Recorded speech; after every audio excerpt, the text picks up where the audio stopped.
Asante kwa kuendelea kuchagua Jambo TV. Leo tunazungumza Alhamisi ya Mei 8 mwaka wa 2025. Siku bora kabisa ambayo tumeamka na mambo mengi, na bado kama ilivyokuwa kawaida masuala mbalimbali na mijadala mbalimbali inaendelea katika mitandao ya kijamii, vyombo mbalimbali na platform mbalimbali za habari, na kubwa ambalo linachukua nafasi katika ulimwengu wa siasa yako mengi. Lakini miongoni kati ya hayo ambayo yanachukua nafasi ni kuhusiana na taarifa inayohusu kundi la G55. Hili ni kundi la waandamizi ama wanachama wa Chama cha Demokrasia na Maendeleo, Chadema. Hawa ni kati ya wale ambao walioshiriki kugombea kwa ajili ya uchaguzi mkuu wa mwaka 2015 na uchaguzi mkuu wa mwaka 2020 kwenye majimbo mbalimbali, huku wengine walikuwa wametiania ndani ya chama hicho kwa ajili ya kugombea katika uchaguzi mkuu wa mwaka 2025. Isivyo bahati, inawezekana malengo yao kwa mwaka 2025 yakautambawa. Kwa nini? Huo ni mjadala mwingine, lakini bila shaka kila mtu anaelewa kuhusiana na operation no reform no election inayoendelea ndani ya chama hicho, ambayo kundi la G55 alikubaliana nayo. Sasa story yangu haitaki kwenda huko moja kwa moja. Story yangu inahusu kuhusiana na makada 8 ambao kwangu naweza nikasema makada waandamizi. Kwa nini? Ni kuhusiana na waliokuwa wajumbe wa secretariat ya Chadema ambao wakiongozwa na Benson Singo Kigaila aliyekuwa naibu katibu mkuu bara, pamoja na Salum Mwalimu aliyekuwa naibu katibu mkuu Zanzibar, bila kumsahau aliyewahi kuwa mkurugenzi wa mawasiliano, itifaki na mambo ya nje wa chama hicho taifa, John Mrema, na wenzao tayari wametangaza kujivua gamba ndani ya chama hicho siku ya hapo jana. Na mjadala umekuwa mkubwa, ni kwamba wapi sasa uelekeo uliko, wanaenda wapi? Hayo yanabaki kuwa ni maswali, kwa sababu hata wenyewe walisema ya kwamba mpaka sasa bado wanaendelea kutafakari ni chama gani ama jukwaa gani litakuwa sahihi kwao kwa ajili ya kwenda kufanya harakati za kisiasa. Hata hivyo, wameweka indhari mapema kwamba katu hawatoweza kutimkia ndani ya Chama cha Mapinduzi, kwa maana ya chama tawala nchini. Wanaamini wana uwezo na nguvu ya kufanya siasa za ushindani, siasa za hoja, sera na za majukwani, kupigania nchi hii katika uwanja huo wa kisiasa, lakini hawaamini kwamba CCM inaweza ikawa jukwaa sahihi, kwa sababu mara zote hawaamini kwenye sera na mipango ya CCM. Hata hivyo, bado kumekuwa na mjadala ambao umeendelea kuibuka kwenye mitandao ya kijamii, watu wengi wakiwa na maoni mseto. Maoni mseto, tafsiri ni maoni aina gani? Ni maoni ambayo yana dhima tatu. Ya kwanza ni wale ambao wanawaunga mkono kutokana na hoja walizozitoa na maamuzi waliyofanya, wanaona they are right kwa sababu walikuwa hawana alternative nyingine. Hoja ya pili ni wale ambao wanakosoa kuanzia hoja walizosema, maamuzi waliofanya na nini, yani hawakubaliani na chochote.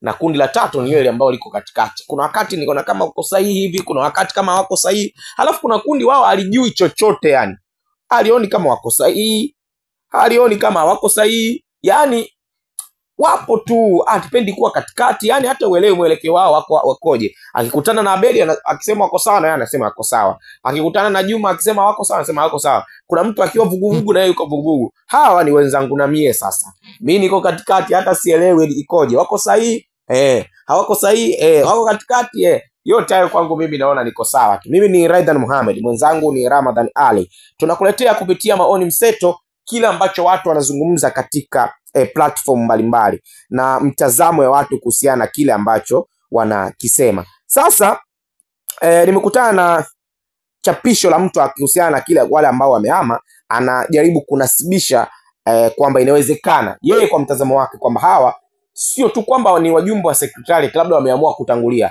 lakini yeye ana conclude kwamba ni kundi zima la G55 kwa mtazamo wake yeye, ingawa waliondoka ni waliokuwa wajumbe wa secretariat peke yake, lakini yeye anamtazama kwamba wale ni kama chambo, lakini anaamini nyuma yao ni G55 wote wanamtazamo huo. Anasema hotuba ya G55 wamenifungua mengi. Moja, imeonyesha kwamba kuna watu waliamini chama ni mali yao. Pili, kuna watu walikuwepo Chadema kwa sababu ya ajira. Lakini tatu, anasema kuna watu walikuwepo Chadema kwa sababu ya biashara. Nne, anasema kuna watu walikuwepo Chadema kwa sababu ya mtu fulani. Tano, yeye anasema kuna watu walikuwepo Chadema kwa sababu ya fursa zao za ubunge na udiwani. Sita, anaamini kuna watu wana chuki binafsi na uongozi mpya ulioingia madarakani.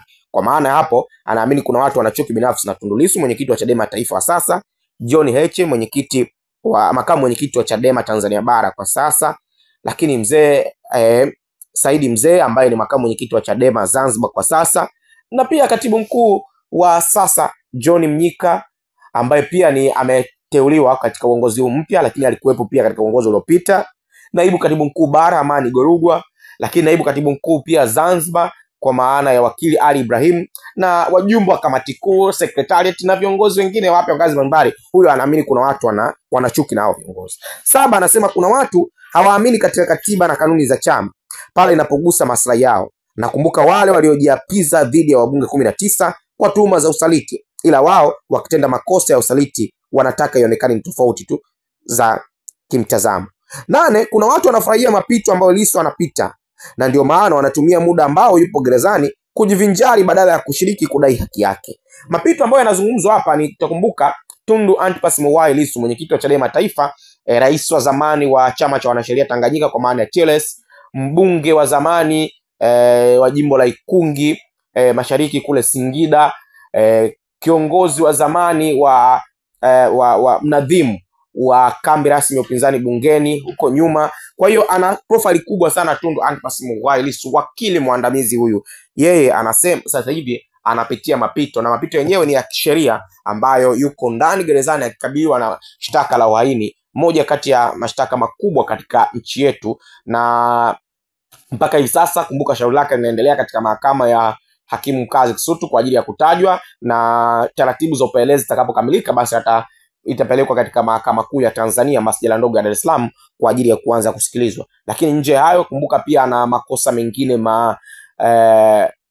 mashtaka nyingine la pili ambayo ndani lina makosa matatu ambayo linamkabili, na hii ni swala la uchochezi na kutoa taarifa za uongo kupitia mtandao wa kijamii wa YouTube.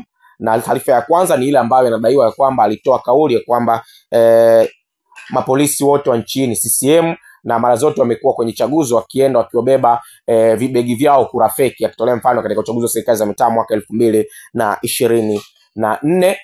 Lakini kosa la pili inadaiwa ya kwamba alitoa kauli kwamba mahakimu na majaji wa nchi yote ni CCM na mara zote wamekuwa wakifanya maamuzi ya kujipendekeza kwenye mamlaka za uteuzi, kwa maana ya mahakimu wapate promotion ya kuwa majaji wa mahakama kuu, majaji wa mahakama kuu wapate promotion ya kuwa kwenye majaji wa mahakama ya rufani, na wengine wapate promotion mbalimbali za kiuteuzi. Lakini kama hiyo haitoshi, kosa la tatu inadaiwa ya kwamba alisema kwamba wakati wa uchaguzi wa serikali za mitaa wa mwaka 2024 rais alitoa maelekezo kwa wasimamizi wa uchaguzi kwamba wawaengue wagombea wa upinzani Chadema ikiwemo, makosa ambayo yote ameyakataa. Lakini hapa katikati kulikuwa na songo mbingu ambazo zilikuwa zinakuwa na mvutano, lakini rasmi sasa mnamo tarehe 19 mwezi huu shauri hilo litakwenda kwa ajili ya kuanza kusikilizwa maelezo ya awali, wakati lile la uhaini litakuja kwa ajili ya kutajwa. Kwa hiyo mdau huyu anasema ya kwamba kuna watu wanafurahia mapito ambayo Lissu anakutana nayo hivi sasa na anapita nayo, na ndio maana anatumia muda ambao yupo gerezani kujivinjari badala ya kushiriki kudai haki yake. 9, anasema kuna watu hawaguswi na swala la Mdude, ndio maana katikati ya mtanziko wanahamisha ajenda ya chama. Kumbuka Mdude Nyagali ambaye ni kada wa chama cha demokrasia na maendeleo Chadema na mwanaharakati wa muda mrefu, mpaka hivi sasa haijulikani yuko wapi, kidaiwa kuwa ametekwa, na mpaka hivi sasa tunazungumza manake amepotea. Kwa taarifa ambazo zilikuwa zimetolewa na mke wa Mdude mwenyewe ni kwamba kuna watu wasiojulikana walivamia nyumbani kwao, wakavunja milango, wakampiga na kumuumiza vibaya Mdude na kutokomea kusikojulikana.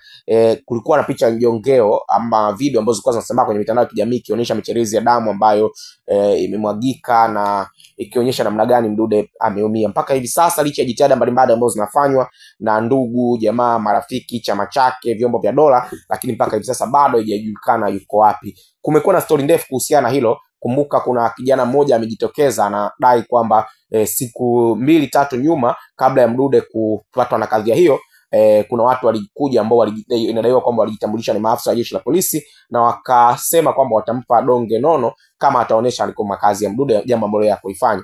Kwa hiyo jambo hilo limeonekana kuzua tuhuma kwamba huenda jeshi la polisi labda ndio lilikuwa limefanya hivyo, na polisi wamekanusha taarifa hiyo. Lakini hata hivyo, polisi makao makuu tayari wametuma vyombo vyao kule Mbeya kwa ajili ya kwenda kufuatilia madai hayo na kuchunguza madai ya askari wake kuhusika kwenye hilo kwa namna moja ama nyingine. Lakini nyingine wanasema ambao ni andiko lake namba 11, mtazamo wake namba 11, anasema ukiona kobe juu ya mti kapandishwa, nyuma ya kina Kigaila na Mwalimu yupo mwamba, na hilo linathibitishwa na ushahidi wa kimazingira usio na acha chembe ya shaka. Kwanza, tangu ashindwe uchaguzi hajawahi kuonyesha mshikamano kwenye jambo lolote la chama, ingawa alionekana kwenye matukio kadhaa ya wana CCM. Pili, timu yake kindakindaki imeendelea kushambulia chama na uongozi, yeye kimya. Hata swala la Lissu ambalo dunia nzima imeguswa, yeye hajaguswa nalo. Mwamba anayemsagija hapa ni Freeman Aikaeli Mbowe aliyewahi kuwa mwenyekiti wa Chadema taifa mpaka kufika mwezi Januari mwaka huo. Sasa anasema kwamba inawezekana kwa madai yake kwamba labda pengine nyuma yake yeye ndo anainjinia hili jambo. Namba 11 anasema no reform ililenga kuwageresha na ndo maana waliopitisha wanaipinga. Je, kimebadilika nini? Namba 12 anasema hoja za G55 hazina mashiko.